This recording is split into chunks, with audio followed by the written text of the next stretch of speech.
Hello, bonjour à tous. Alors, pour notre leçon d'aujourd'hui, nous verrons la notion de distribution.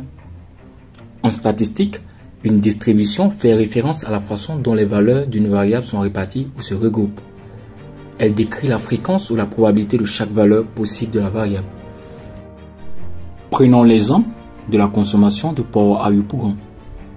Si nous interrogeons tous les habitants de Yopougon sur la consommation de porc et que nous enregistrons les réponses, nous pouvons représenter ces données sous forme de distribution. Voici quelques exemples de distribution possibles. En 1, nous parlerons de distribution uniforme.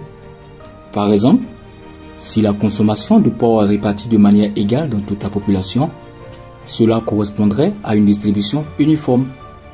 Cela signifierait que chaque personne à Yopougon consomme une quantité similaire de porc, que ce soit faible, modérée ou élevée. En 2, nous parlerons de la distribution normale.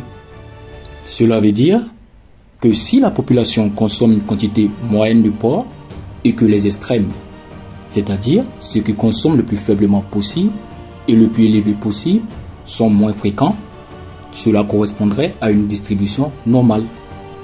Par exemple, si la plupart des personnes de Yopougon consomment une quantité modérée de porc, tandis que quelques-unes consomment peu ou beaucoup, la distribution serait normale. En 3, nous parlerons de la distribution bimodale.